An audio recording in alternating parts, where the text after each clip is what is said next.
Ooh, I have a new conspiracy, guys. It involves the identity of a certain skeleton that loves knocking around the old funny bone. Drumroll, please.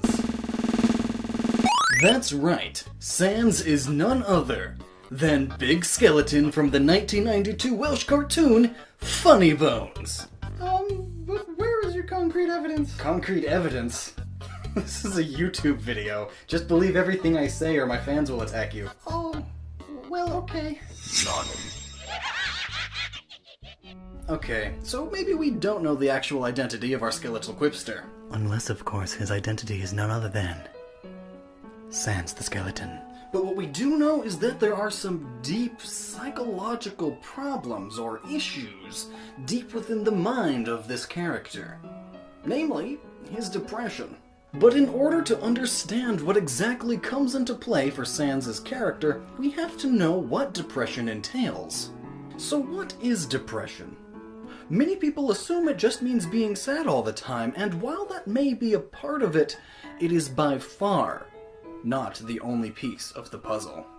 Taken directly from the National Institute of Mental Health, major depression is defined as severe symptoms of depression that interfere with your ability to work, sleep, study, eat, and enjoy life, which is a straightforward meaning.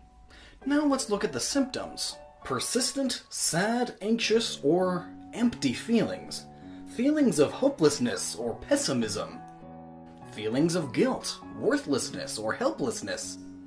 Irritability, restlessness. Loss of interest in activities or hobbies once pleasurable. Fatigue and decreased energy. Difficulty concentrating, remembering details, and making decisions. Insomnia, early morning wakefulness, or excessive sleeping. Overeating or appetite loss.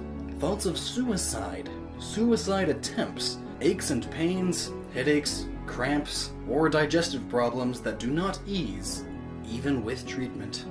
And some of us know these symptoms all too well. Though being a skeleton, digestive problems would be an interesting case. It's easy to see how these all fit into the way Sans reacts to decisions in the story. Sans is shown having a huge feeling of futility and hopelessness.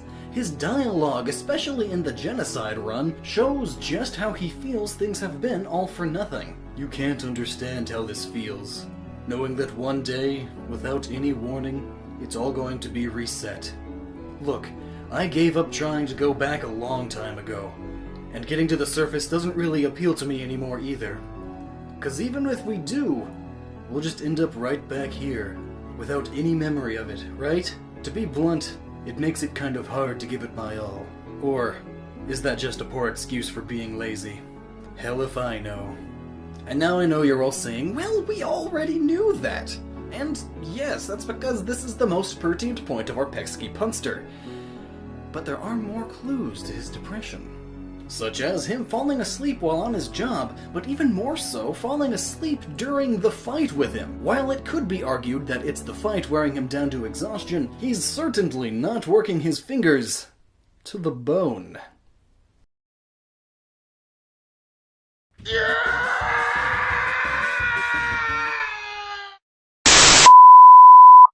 Simplified, this could be caused by a number of reasons. But, as we know, depression can cause intense insomnia, which, in turn, turns into fatigue. And with insomnia and fatigue, you try to sleep whenever your body lets you. You can be tossing and turning all night, unable to get a wink. And then, middle of the day, you can take a nap. Sans finds sleep whenever he is able to, but because he's constantly on and off and on and off, he feels so fatigued that he just can't keep up with everyday activity. And those are just a broad stroke of things that could affect someone with major depression. The Sleep Foundation actually outlines many variants on each of these issues and adds a few lesser considered ones. But now it is also heavily implied that Sans has guilt over something. Perhaps the incident with Gaster. It is the dialogue of the Lost Soul version of Sans that hammers it home, though. You'll never see him again. It could also be that Sans is one of the very few people who seems to be able to see all of the timelines and game resets. Maybe this is why he has feelings of futility, and why he just sits by while the genocidal path takes place. And all the while, this gives him a feeling of guilt. But we'll get right back to this later. For now, though, let's look at another aspect of Sans' personality. His affinity for comedy. Sans wants to make people laugh and enjoy the life or lives that he can't. Humor has been well known as a shield against harsh realities. In fact, the term gallows humor describes just that. Sans is using something that we, as humans, use to deal with harsh anxiety. Sans' very design is even used to reflect his emotional state. His face, while wearing a skeletal grin, also resembles a mask. A mask to hide his true feelings. We all wear metaphorical masks from time to time, and Sans is no different. Also, notably, he wears the color blue, which is a color often used, as many people know, as a means of expressing sadness, depression. You feel the blues.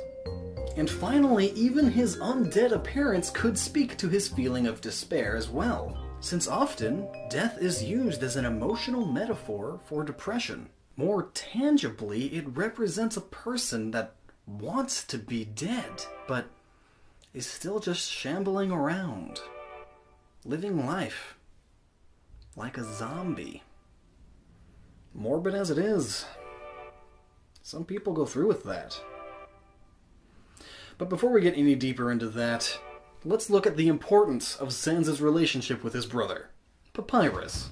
To us, it seems Papyrus is an oblivious failure at catching humans, who also happens to be obsessed with spaghetti. Lots of spaghetti! And while there is much more to his character than that, the real importance is that he is Sans' anchor. Papyrus is the reason Sans is sticking around, because he cares so much for his brother that he can't completely detach from his life. Papyrus is the glue that binds Sans to the path he's on, and one of the reasons he looks at his situation the way he does. Another important character in understanding Sans is Toriel. She presents a similar anchor weight, as she and Sans are in a deep bond. So much so that he attempts to keep a promise for her. This is important because Sans typically is not the type to keep promises. While Papyrus is the strongest bond for Sans, Toriel is another string attaching him to the protagonistic ideals he holds. Ah, but it doesn't end with clinical psychology now, does it? No. There are plenty of philosophical ideas at play as well. It has been suggested by many sources that Sans is philosophically in line with nihilism. And while partly true, there is a more specific word we could be using here.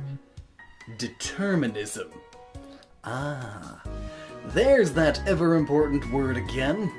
Determined pops up again and again throughout Undertale in a fashion. Determinism could best be described as the universe.